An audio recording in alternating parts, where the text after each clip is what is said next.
Hi everyone, how are you? Hope you're all doing really well and you've not gotten sick yet or anything like that. Um, so a couple of I'm going to try and keep this really not waffly, but a few disclaimers.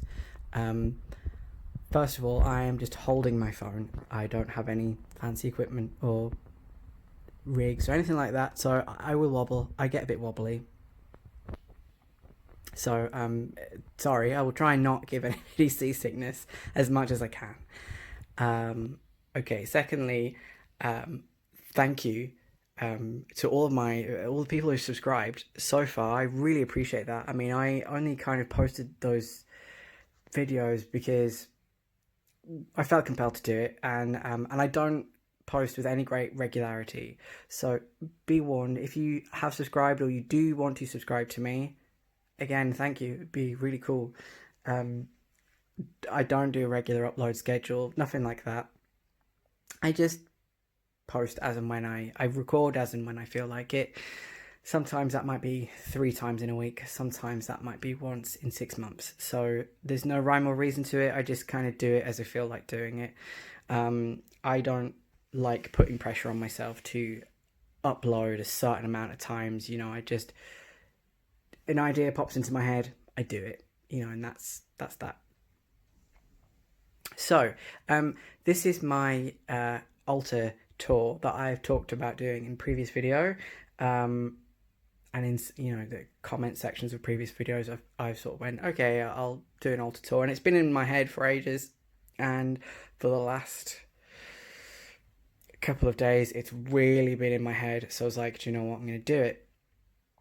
Now, I haven't prettied up my altar. I haven't changed it. I haven't, the space it's in, I haven't changed. I've not tidied. It sits on a dresser and there's a pile of clothes and all that kind of stuff. Hello, editing me. I just wanted to add really quickly that this is not the only altar that we have in the house. My partner has one, but obviously that's his. I do use it very occasionally when he and when he lets me, or I mean, he's always said oh, use it whenever you want, but I like working on my own. Anyway, and there is another smaller one in the bedroom, but I haven't decided what to do with it yet. And that is very much reflective of me as a person. I am not a tidy, neat person. I am scatterbrained. I am disorganized.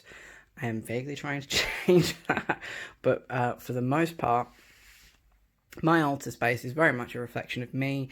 It's, my altar is very much a working altar. I do work here. It's hence all the ash and stuff. There's ash in my spiffy cat candle holder thing. It's a working space. At the moment, it's very much set up for kind of Beltane and in a kind of seasonal way. For my own personal practice, I'm not a big Wheel of the Year person per se, but I do pay attention to cycles and seasons, and Beltane is one of the things I do celebrate. And I also very much subscribe to the thought, and for me it feels right that there are two kind of times of the year when the veil is thin. So one is obviously Samhain and Halloween, whatever. The other is Beltane, and of course, if you're in the southern hemisphere, it would make sense because they're kind of opposite each other on the wheels of the year, and so it seems silly that one half of the world has it one time, and then the other half of the world has it basically 6 months later. That doesn't make sense to me. So it makes more sense that it actually happens twice a year, and for me Beltane is that time. So, and I felt very compelled to do not necessarily ancestor work, but to make space for people that I know that have died, or animals, or what have you. So hence why there's all this kind of stuff. So anyway, without further ado, let's kind of give you a closer look. So as you can see, I have a ritual knife, Athame, however you want to pronounce it. I've heard it pronounced a few ways. So this little wooden doodad is like a little...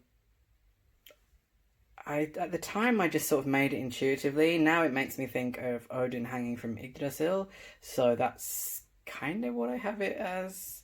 My spoopy cat, which I burn a lot of stuff in when I make petitions and stuff. I have a chalice, and I have my woo-woo book, which sometimes lives up here, but mostly lives downstairs. I have some candles, I have a little offering bowl, I have a little glass like plate thing, which like I found at the side of the canal, and I was looking for something to put down so that I could burn candles on or do ritual work or just to decorate and all that, and it just, I was thinking about it, and I was kind of keeping an eye out in charity shops, and that appeared by the canal, and I was like, well, okay, I'll have that then. So as you can see, I've got various, cartomancy decks and things, pictures of like my cats and old cats. This isn't all of my cats, this is just some pictures that I've managed to find really quickly when the idea was in my head. This is a tiny child's chalkboard which I've hopefully written Froya right in the right runes. That's how I found it posted somewhere, and I've like compared it against my table of runes, and I was like, yes, that looks and sounds vaguely right, and that'll do. But I have seen it spelled slightly differently. Yeah, so what else? I've got some candles, obviously, and then I have like these little teeny tiny baskets with like offerings to Freya. I don't have any gold because personally I don't like gold. I know she does, but I'm not a fan. But there is a couple of chunks of amber in there, as you can see. I have a jug of Sweet Williams because I saw them and I thought they would be great for my altar. They are springy and beautiful and I love them. Okay, so I'm going to just move some shit out of the way. Let me just move some stuff. I sometimes do card draws and I put them here. This, I mean, in a lot of ways, my altar is like a bajillion altars in one. There's a lot going on, and again, that's just a representation of my mind.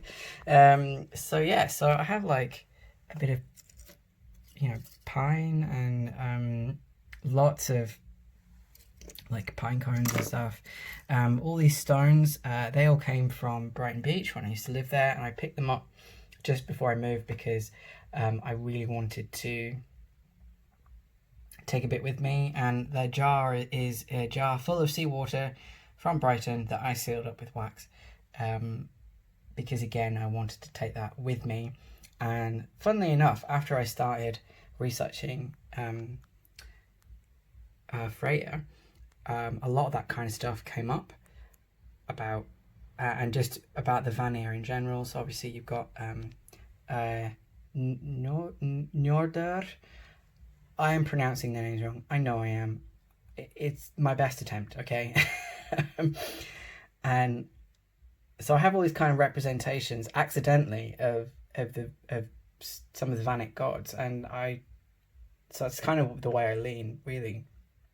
I do have a little astrology thing, a little Gemini.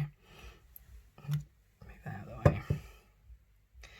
Gemini plate, which I was going to hang up, and I've just never gotten around to it, so it just kind of lives there. Little offering bowls, and just like at the moment I've got, this is actually my partner's, but he lets me borrow it all the time. A bit of tiger eye, and as you can see there's like a little pentacle and a bit of chocolate, which I offered during a Beltane ritual.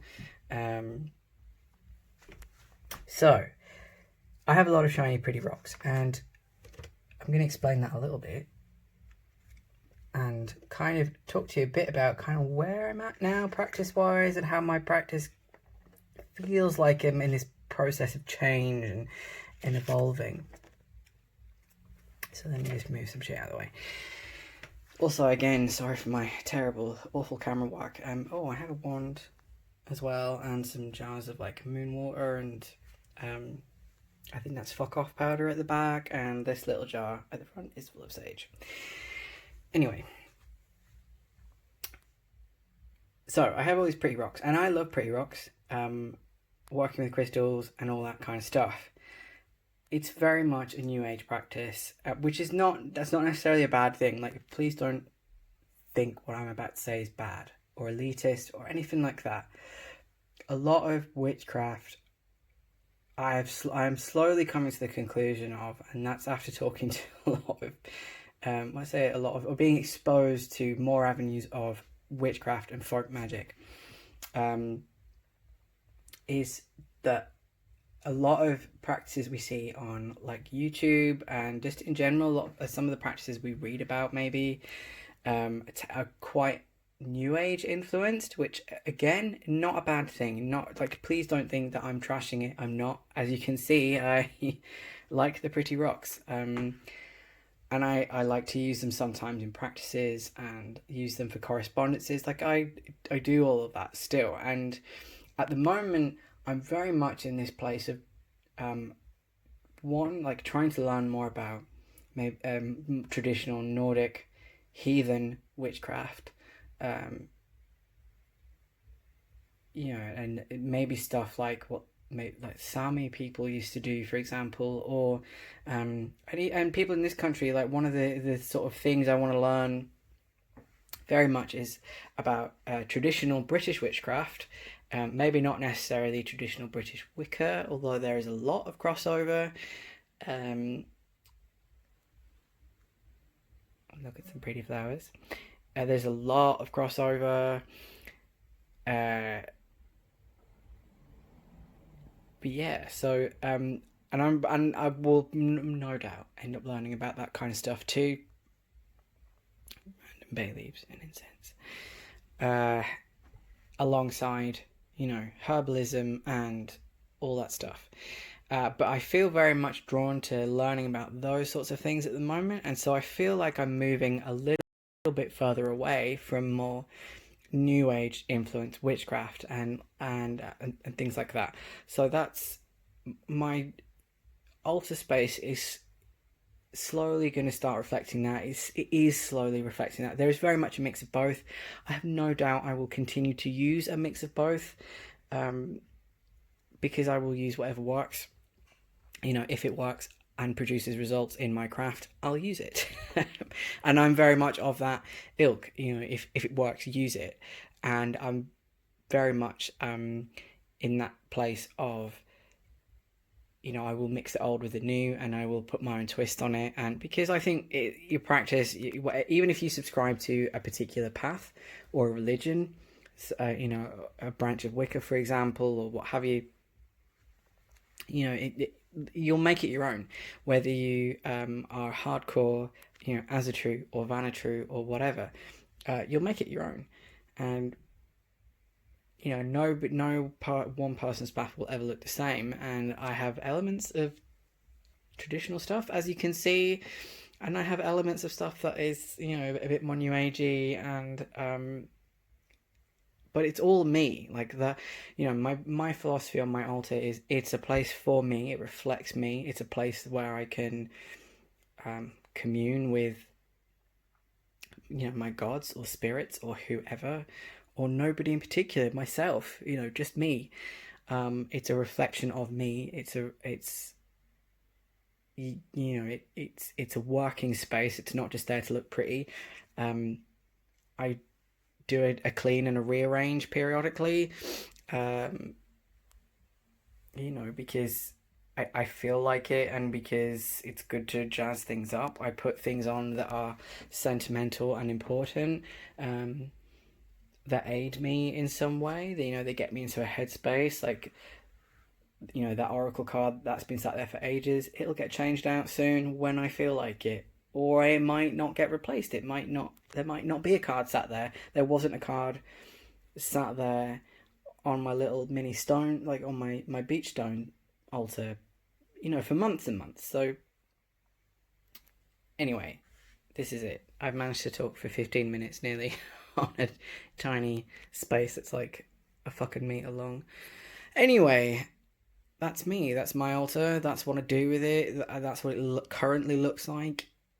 I'll probably change it again soon to reflect the summer. I do have a stash of witchcraft supplies and things that are scattered in a few places. Eventually, I'd like to get some little cube shelves and keep it all in one place, essentially. But for now, this is it.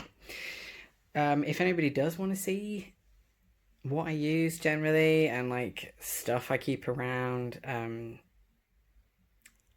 or you want to see a little video on my staff or whatever, because I haven't included that because it's big, and I just really specifically wanted to keep this on my altar, and I tried to keep this short and failed. But anyway, this is it. Thank you so much for watching. I hope you got something out of this, or you found it interesting at least. And yeah, I'll speak to you the next time. Draw.